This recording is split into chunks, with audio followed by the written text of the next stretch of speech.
भैया जी, इस वीडियो में जानेंगे कि काली मिर्च कैसे बनता है और आज की इस वीडियो में हम यह भी जानेंगे कि आखिर आपके खाने को जायकेदार बनाने वाली हींग बनती कैसे है। तो चलिए वीडियो को शुरू करते हैं। काली मिर्च के उत्पादन में कर्नाटक, केरल और तमिलनाडु आगे है। अकेले केवल केरल राज्य में पूरे भारत का करीब 50% काली मिर्च का उत्पादन होता है। आपको बता दें कि काली मिर्च किसी पेड़ या छोटे पौधों पर नहीं उगते, बल्कि उनके फल लंबे लंबे लताओं पर फलते हैं, जो कि नारियल के लंबे पेड़ के सहारे लगकर उगते हैं। एक बार काली मिर्च के पौधे लगा देने के बाद करीब 3 से 3.5 साल के बाद ही इनके लताओं में काली मिर्च के फल आना शुरू होते हैं। इनके फल गुच्छों में फलते हैं, जो कि बिल्कुल अंगूर के गुच्छों जैसे दिखते हैं। और जब इन लताओं में उगे काली मिर्च के फल सही आकार में बड़े हो जाते हैं, तब इनको लताओं में से हार्वेस्ट किया जाता है, जिसके लिए ये लोग सीढ़ी के सहारे पेड़ों पर चढ़कर काली मिर्च के फलों को तोड़ते हैं और उनको अपने साथ में रखे एक थैले में जमा करते जाते हैं। एक पेड़ से करीब 4 से 5 किलो काली मिर्च के फल जमा हो जाते हैं। सभी पेड़ों से फल तोड़ने के बाद इनको लोड करके काली मिर्च बनाने वाली फैक्ट्री में लाया जाता है। फैक्ट्री में इन गुच्छों में से एक एक करके सभी काली मिर्च के फलों को निकालना होता है, जिसके लिए यह वर्कर्स हाथों से ही काली मिर्च के फल को एक एक करके तोड़ते जाते हैं। और काम को और तेजी से करने के लिए यह लोग पैरों का भी इस्तेमाल करते हैं, जो कि मुझे काफी गलत लगता है। मार्केट में काली मिर्च के फल को निकालने के लिए अलग से मशीन भी आती है, यह लोग उसका इस्तेमाल भी कर सकते हैं। ज्यादातर जगहों पर अब इसी मशीन का इस्तेमाल किया जाता है, लेकिन अभी ये काली मिर्च के दाने बिल्कुल हरे और कच्चे हैं, इसलिए अब बारी आती है इनको सुखाने की। लेकिन उससे पहले इन काली मिर्च को बोरों में भरकर उबलते हुए पानी में कुछ समय के लिए डुबाकर गर्म किया जाता है। यह प्रोसेस काली मिर्च बनने के लिए बहुत जरूरी होती है। पानी में उबालने की वजह से इन दानों के ऊपर से हरे रंग के छिलके इसके ऊपर से निकल आते हैं, जिसके कारण अब काली मिर्च को सूखने में भी कम समय लगेगा। अब आखिर में इन दानों को धूप में सूखने के लिए जमीन पर कुछ इस तरह से फैलाकर छोड़ दिया जाता है। 3 से 4 दिनों तक धूप में सूखने के कारण ये काली मिर्च अपनी नमी खो देते हैं। बीच बीच में इनको पलटा भी जाता है ताकि यह हर ओर से अच्छे से सूख सके। तो अब यह सूखने के बाद काली मिर्च तैयार हो चुकी है, इसलिए अब इनको पैकिंग के लिए फैक्ट्री में भेज दिया जाता है।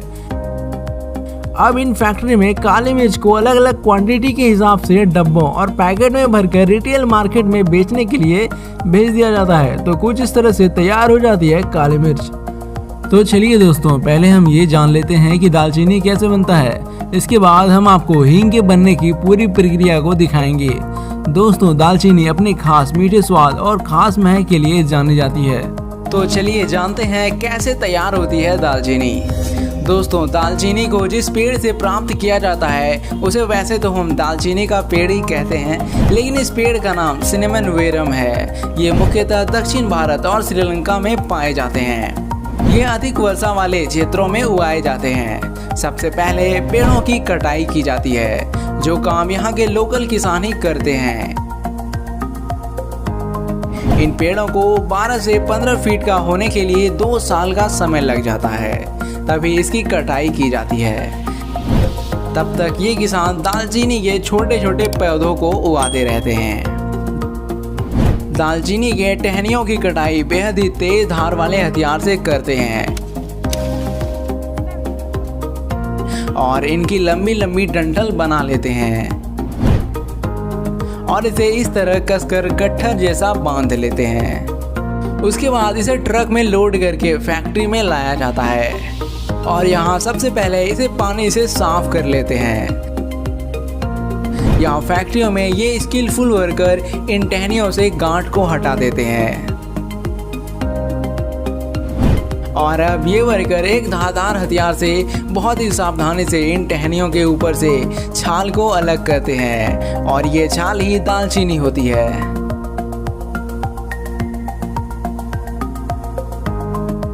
तो अब इन्होंने सारे टहनियों में से छाल को अलग कर लिया है। इन लंबे लंबे छालों के अंदर छोटे छोटे दालचीनी के टुकड़ों को डाल देते हैं और फिर सूखने के लिए इन्हें छत पर बने हुए इन रस्सियों के सहारे रख देते हैं ताकि ये अच्छी तरह से सूख जाए। आपको बता दें कि दालचीनी को धूप में नहीं सुखाया जाता, उन्हें छांव में ही सुखाया जाता है। इससे दालचीनी बेस्ट क्वालिटी की बनती है। तो अब ये सूख चुके हैं। लोग साबुत दालचीनी तथा दालचीनी पाउडर दोनों का इस्तेमाल करते हैं, लेकिन साबुत दालचीनी की मांग काफ़ी ज़्यादा होती है, इसलिए इन्हें फैक्ट्रियों में इनके टुकड़े कर इसे पैक कर देते हैं।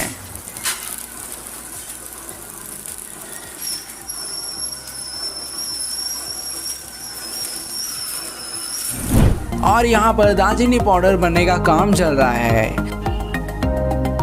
अब इन पाउडरों को इन छोटे छोटे पैकेट्स में पैक कर देते हैं। तो इस तरह से तैयार हो जाती है दालचीनी। तो चलिए दोस्तों, अब जान लेते हैं कि हींग कैसे बनता है। कुछ लोगों को लगता है कि हींग पहाड़ों में पत्थर के रूप में पाए जाते हैं, लेकिन ऐसा बिल्कुल नहीं है। दरअसल हींग की खेती की जाती है। और आपकी जानकारी के लिए बता दूं कि पहले इंडिया में हींग की खेती नहीं की जाती थी, लेकिन अब भारत में भी पंजाब, कश्मीर, हिमाचल प्रदेश और लद्दाख जैसे प्रदेशों में धीरे धीरे हींग की खेती शुरू हो रही है। लेकिन हमारा देश भारत हींग का इतना शौकीन है कि अब भी हर साल अफगानिस्तान, इराक और उज्बेकिस्तान से $100 मिलियन का हींग भारत में इंपोर्ट होता है, जो कि 700 करोड़ से भी ज्यादा है। दोस्तों, हींग का पौधा दिखने में कुछ सरसों के फूल जैसा दिखता है, लेकिन ये गाजर और मूली के पौधे की श्रेणी में आता है। एक बार खेतों में हींग के बीज बो देने के बाद ये पौधे 4-5 सालों के बाद ही हींग देने लायक तैयार होते हैं और एक पौधे से करीब आधा किलो हींग निकलता है। इन सब प्रोसेस को कंप्लीट होने में 4 से 5 साल का समय लगता है, इसलिए हींग इतना महंगा होता है। इंडिया में जो प्योर हींग का कच्चा माल इंपोर्ट होता है, उसकी कीमत करीब 35 से 40 हजार रुपया होती है। चलिए अब हींग बनने की प्रोसेस को समझ लेते हैं। दरअसल हींग के पौधे में किसी फल या फूल से हींग तैयार नहीं किया जाता। दरअसल पौधे की जड़ों से ही हींग को निकाला जाता है। और ऐसा भी नहीं है कि गाजर या मूली की तरह पूरा जड़ उखाड़ लें और इससे हींग प्राप्त हो गया। दरअसल इस पौधे की जड़ों में कट लगाया जाता है, जिससे कि गोंद जैसा चिपचिपा गाढ़ा पदार्थ निकलता है और इसको कंटेनर में जमा कर लेते हैं और यही हींग का कच्चा माल होता है। लेकिन अभी ये खाने लायक नहीं है, क्योंकि आपको पता होगा कि हींग की तासीर गर्म होती है। खाने में चुटकी भर हींग डालने से ही पूरे खाने में हींग का स्वाद फैल जाता है। इसीलिए अभी ये पौधे से निकला हींग इतना ज्यादा कड़ा है कि आप इसे अभी खाने में डाल ही नहीं सकते। इसलिए इस प्योर हींग के स्वाद को कम करने या उसे डाइल्यूट करने के लिए उसमें स्टार्च या चावल के आटे को मिलाया जाता है, जिससे हींग का स्वाद इन आटों में मिलकर कम हो जाता है, जिससे हम अपने चुटकी भर के अंदाजे से खाने में सही स्वाद लायक हींग डाल सकेंगे। और हींग में इन स्टार्च या चावल के आटे को मिलाने के बाद उसका पेड़ा तैयार कर लिया जाता है और उसे धूप में सूखने के लिए छोड़ देते हैं। और अब अंत में जब ये हींग का पेड़ा सूख चुका है, अब इसे पीसकर इसका पाउडर तैयार कर लेते हैं और फिर इसकी पैकिंग के बाद हमारे खाने के टेस्ट को बढ़ाने के लिए इसे रिटेलर्स को हैंडओवर कर देते हैं। अब आप समझ चुके होंगे कि हींग कैसे बनता है। दोस्तों, हमें ये जानकारी इकट्ठा करने में काफी रिसर्च लगती है, इसलिए वीडियो को लाइक करके एक व्यक्ति के साथ इसे शेयर जरूर कीजिएगा। और आगे आप कौन से टॉपिक पर वीडियोस देखना चाहते हैं, कमेंट में हमें जरूर सजेस्ट कीजिएगा। और हाँ, हम आपके लिए ऐसे ही अच्छी वीडियोस लाते रहते हैं, इसलिए हमारे चैनल को सब्सक्राइब करके बेल आइकन पर जरूर प्रेस कीजिएगा। अब आपके स्क्रीन पर 2 वीडियो और दिख रही होगी, दोनों वीडियो बहुत अच्छी है। वीडियो पर क्लिक करके वीडियो को जरूर देख लें।